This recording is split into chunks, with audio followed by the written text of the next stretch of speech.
Lashing is a $7 billion industry and is expected to grow every year. It's not going anywhere. So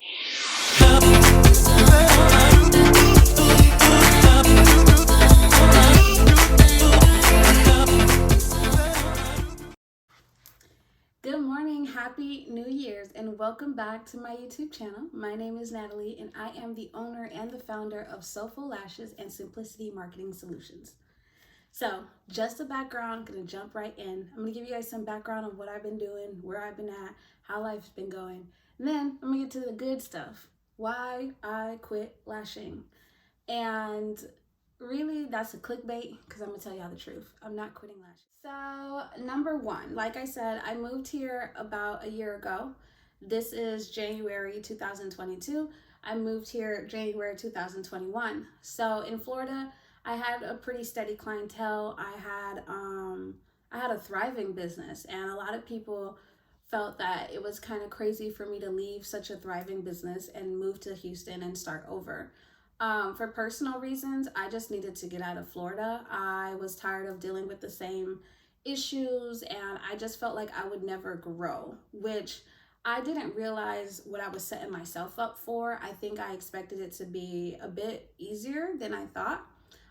But nonetheless, I did grow. Like, I grew in a way that I would have never grown had I stayed home, because being out here, I had very limited support. A lot of stuff that I just had to like look in the mirror and deal with it face to face, hold myself accountable, understand how minor decisions you make can cause such a huge impact, either positively or negatively. So these are all things that I probably wouldn't have learned being in my hometown, given that I had family and friends and a lot of things to distract me. Here, it was just me and God. That's all I had, and it took a lot, but I grew. So that's just the background. So my first reason that I wanted to quit lashing was because I realized my business structure wasn't the best. It wasn't sustaining how I was building my business. So what I mean by that is not just like, okay, you get your LLC and your EIN. I meant like I took a lot of leaps, and I don't think they were bad leaps.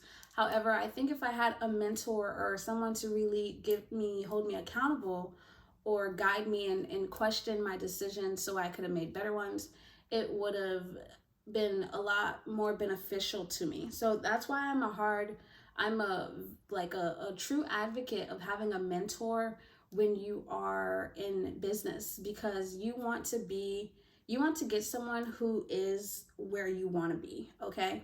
And it could be a virtual mentor, it could be someone that you just look how they move, how they do their business. But my business structure was not the best. Even though I was making a lot of money, I was not making the right decisions, and I've learned a lot. So by the grace of God, none of the errors I made is like in vain. It's not in vain. When I mentor people now, I know like red flags. I know what to look. I know how to say, hey, I've done that and I've had that idea before. It's probably not the best. Let's do this. So I'm saying that also to say that there is no real mistakes. Like, you live and you learn. If it's not something good, you've gained experience. If it is something good, you've gained a positive outcome. So that was the first reason. My business structure just was not where it needed to be, okay? My second was my client stress. Oh my God. I love lashing. I do not love the constant emotions that I deal with when it comes to the women, unfortunately. I had some amazing clients in Florida that I looked forward to seeing every 2 weeks, that came to me for years, and we built real relationships and real foundations. And at this point, I consider them a friend. They follow me on my personal page. They reach out. We text. Like, I had clients like that. But then I also had clients who just, especially this past year, who just didn't respect my pricing, didn't respect my time, just felt really entitled, and just wasn't the kind of atmosphere that what they were bringing is not something that I wanted to be a part of.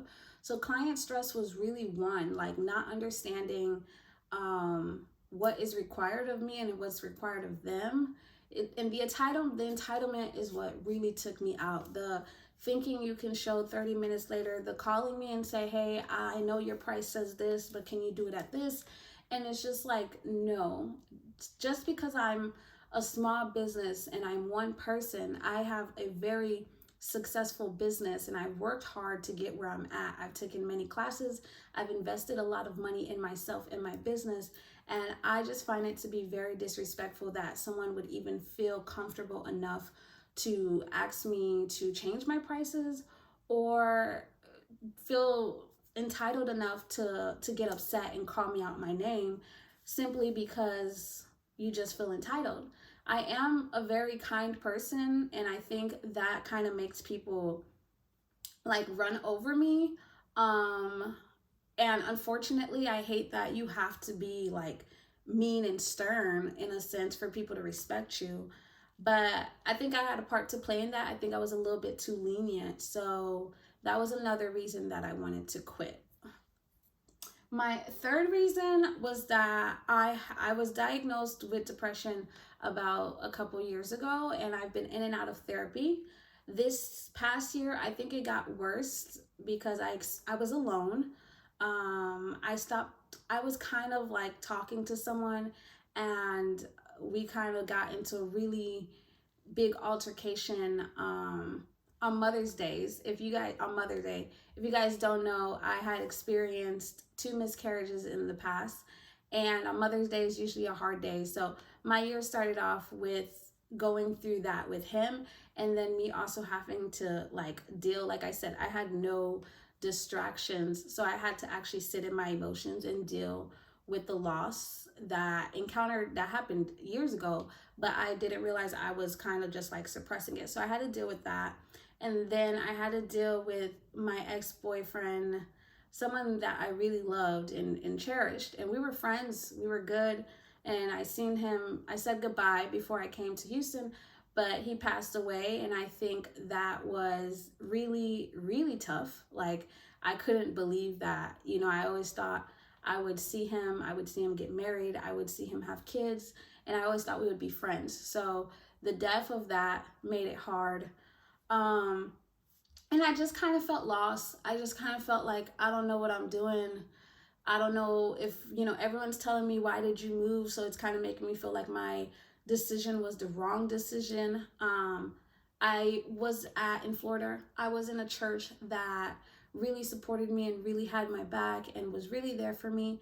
I didn't realize I was forfeiting the mentors that I had, the life mentors, the strong family that I had. Like, I didn't know how much I was forfeiting leaving, and I don't think it was bad. Again, I don't think, because they're still here for me and I had to deal with these things. But long story short, the loss of all those things and facing all those things had put me in a real depression state, and that made me not want to lash. I just could not handle someone calling me or catching an attitude with me because I wouldn't take their appointment later or whatever the case may be.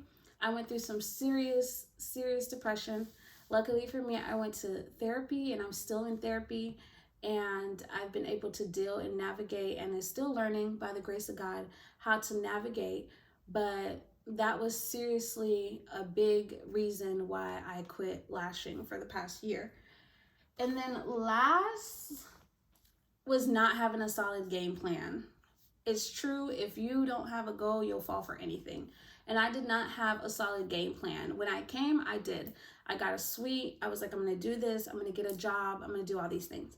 None of it panned out the way I wanted it to, mainly because I was not sticking to my game plan.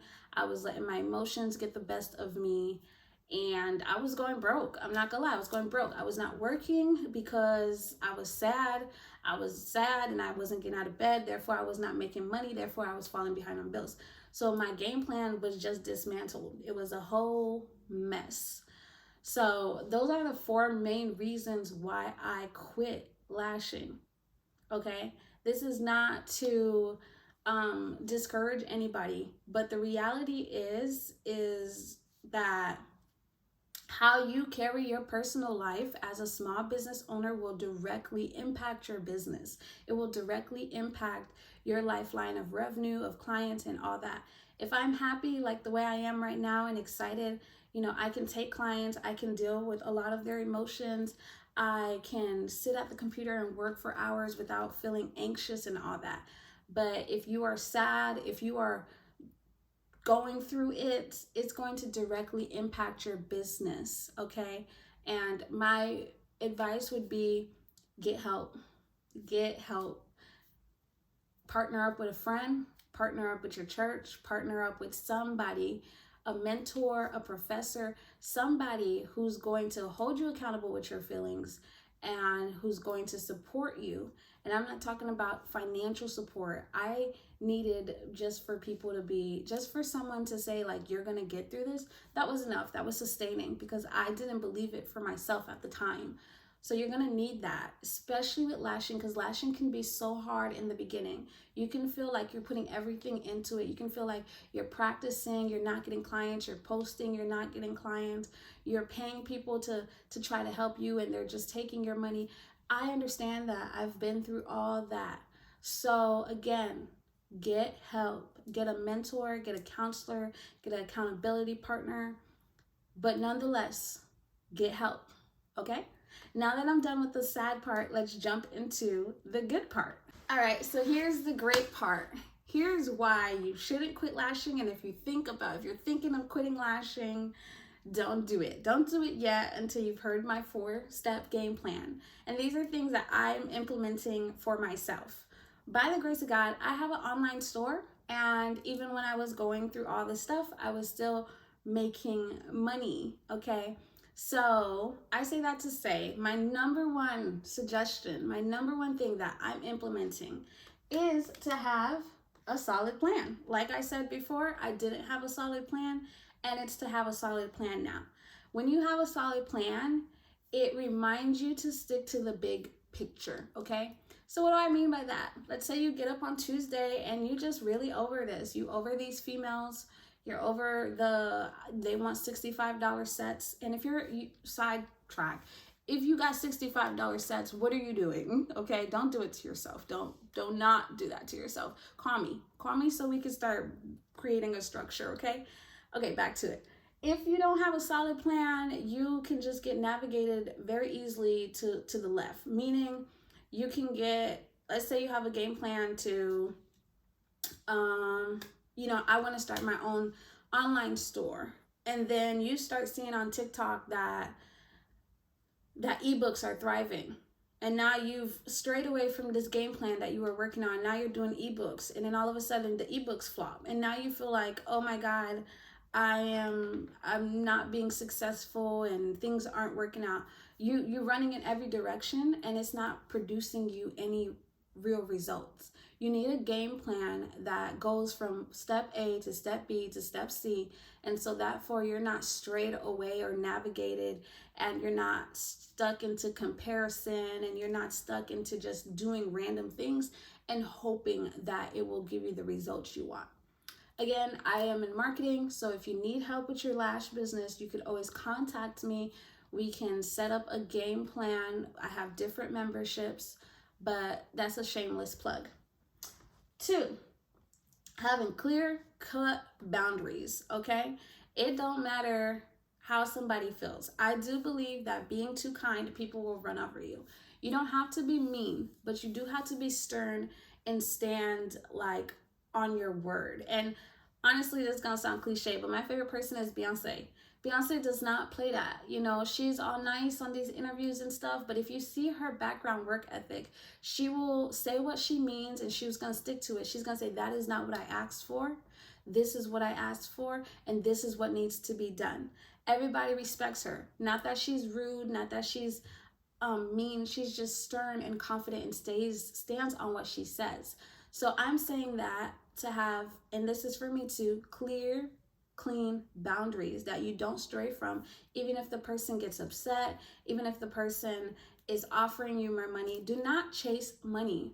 Money is so frivolous. Chase your goals. If you're chasing money, you're going to fall for anything. Do not chase money. What I mean by that, if someone calls like the same day and they want you to not only squeeze them in the same day, but they want to come at 7 o'clock at night simply because they're offering you an extra $50 or $100, That is not something that you should take. You're bending for money, and money is not everything. Stand firm on your morals, your foundation, and who you are, and make sure people respect you. People respect you if you respect yourself. So have clear, clean cut boundaries, okay? Number 3 is adding new lines of revenue. So although earlier I said, you don't want to just be adding ebooks or whatever, it is important to have more than one line of revenue. That may mean getting a part-time job. That may mean Ubering, Instacarting, babysitting. You're going to need money, okay, until your lash business takes off. If you're not producing money, it's going to be really hard for it to take off. You're not going to have enough money to get marketing. You're not going to have enough money to invest in quality products. You're not going to have enough money to invest into a nice suite. You need money. You need money in your business. And maybe your business is not producing enough and as much as you want to, and it will if you invest into it. You have to nurture it. So creating new lines of revenue, okay? Like I said, it could be doing side jobs. Maybe you want to add waxing to your service list.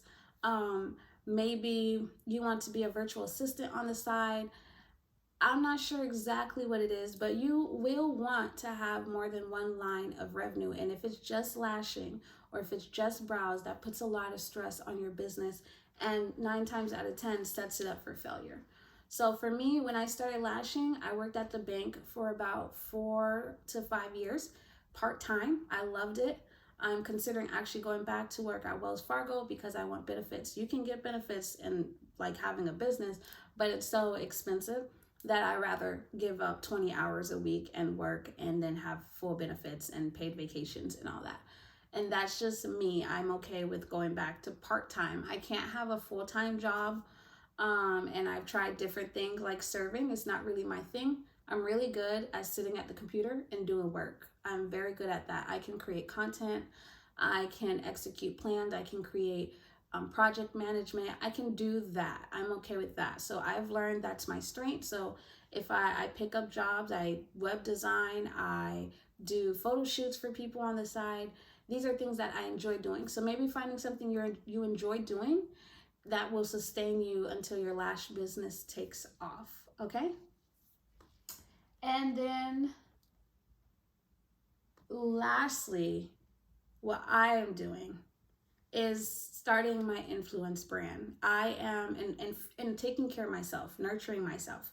So I'm going to do what I love and not just let my business consume every aspect of my life. For me, I like playing the piano. I like yoga. I'm a foodie. I go to restaurants. I live in Houston where there's so much restaurants. I take myself out to eat all the time. I like binge watching Netflix, and I want to do these things without feeling guilty. I want to do these things without taking away from my business, because doing things that will nurture me and take care of me will make me happy and then will pour happiness into my business. So this year we're sticking to that. I'm sticking to going to therapy regardless of what it is. I'm not focusing on so much of how much money I want to make, but more of the results. So yeah, of course, we're doing business because we want money. But for instance, one of my goals is to have 100 people under my membership, my Gladiator Beauty membership, that helps women who are or were in a place like me, get to the next step of their business scaling. And what that consists of is like me meeting up with everyone every week, different groups, sending out PDF files, creating plans together, bouncing ideas, teaching marketing tricks, teaching how to create content, things like that. But I have to be happy to do things like that. You cannot fake it. I know people like say fake it till you make it. It shows. If I'm in a good space, you will see my business page flourishing. I would be constantly posting. I make reels and all this. But if I'm not in a good place, I'm uninspired, I'm unmotivated, and I'm just doing it to get the next person. And then I get the next person and it's not the ideal client that I want. And then I'm upset. We're not doing that in 2022. Okay? We are finding balance. We are setting boundaries. We are creating clear goals and structure. and we're nurturing ourselves. That's what we're doing in 2022. So, long story short, I did not quit lashing. Though I am migrating away from it, I will always be active in teaching lashing and teaching business. Not so much the day in and day out of taking clients. That is no longer my goal because, as I stated, I can't really constantly deal with the emotions of different people, and I'm realizing that's just me. My mind is too fragile right now to be keep dealing with people, and I take appointments as they come, but that's just not my main goal. I will constantly post, hey, I have openings and stuff like that, and if I get booked, I get booked. If I don't get booked, I'm not stressed about it because I have other ways of creating money, of creating revenue, and that's the goal. That's the goal, is to have multiple revenues and have the freedom that my life deserves and that I desire. Lashing is a $7 billion industry and is expected to grow every year. It's not going anywhere. So please do not give up on lashing. Do not give up on investing in yourself. Do not give up because you're not seeing the results. What's happening is that you've planted a seed. You've taken that lash class, you planted a seed. It's not going to sprout in just a week, in just a month. It takes maybe a solid 6 months to a year of consistent investing, consistent posting, consistent working with your clients, consistency for about 6 months to a year before you start seeing the benefits. But when you see the benefits, when that seed sprouts, it's going to be big, it's going to be good, it's going to be worth it. You're going to realize all the sweat, the time, the pain that you put in was definitely worth it. Okay, I've made the most money in lashing, more than I ever imagined. When I started lashing, I was broke in college, and I had to pay like $500 rent, and I couldn't make that. I went from not being able to pay $500 in rent to paying over $2,000 in my rent comfortably, driving the car of my dreams, teaching people, just doing things that I want, taking 3 to 4 or 5 vacations. It's possible. And if it's not lashing, brows, waxing, esthetician, these are businesses. The beauty business, the beauty industry is not going to die off. Not anytime soon. I don't care if meta is happening. Women are always going to want to look good and feel good because that's who we are. That's who we're created to be. So I'm not saying don't give up. I've been there. I've wanted to give up, but don't give up, okay? All right, if you like this video, you enjoyed what I said, go ahead and subscribe, comment, like. Leave some topics below that I'm going to try to post once a week. So leave some comments below about what you'd like for me to discuss in my next video. If you get the chance, go ahead and follow me on Instagram. My business is at @sofo_lashes. And then my marketing is at The Simple Way with 3 Y's, okay? I'll go ahead and put the link below where you could just click from there. Feel free to DM me, feel free to email me. I get back to everyone as soon as possible. If you're looking for lash products at affordable prices, my store has 50% off most of the time on everything with amazing products, okay? I have some great things in store for this year, and I cannot wait to just launch them and share them with you guys. But thank you so much for watching my video, and I cannot wait to see you guys next week, okay? Bye.